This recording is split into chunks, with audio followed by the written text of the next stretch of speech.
యేసుక్రీస్తు నామంలో బెతస్తా విడుదల పరిచయాల తరపున మీకు ప్రేమపూర్వకమైన వందనాలు. ఈ దిన వాక్య ధ్యానము. నీ దేవుడు నీకు బలము కలుగ నియమించి ఉన్నాడు. దేవా, నీవు మా కొరకు చేసిన దానిని బలపరచుము. కీర్తనల గ్రంథం 68వ అధ్యాయం 28వ వచనం. తన ప్రజలు, తన పవిత్ర స్థలము, తన నగరము పక్షంగా దేవుడు తనను తాను బలాజుడిగా కనపరుచుకుంటాడు. దేవునికి, ఆయన ప్రజలకు వ్యతిరేకంగా లేచిన వారిని ఆయన అణచివేస్తాడు. యెషయా గ్రంథం 60వ అధ్యాయం 5వ వచనం ప్రకారం, నీవు చూచి ప్రకాశింతువు, నీ గుండె కొట్టుకొనుచు ఉప్పొంగును, సముద్రము వ్యాపారము నీ వైపు త్రిప్పబడును, జనముల ఐశ్వర్యము నీ యొద్దకి వచ్చును. ప్రార్థన.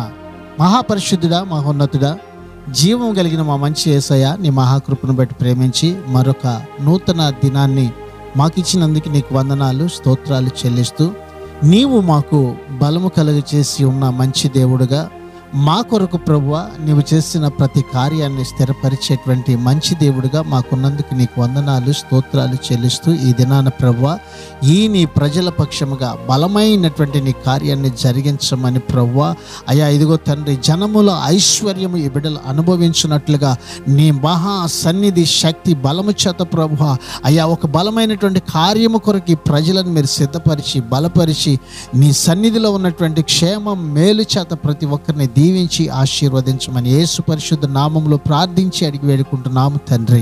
ఆమెన్.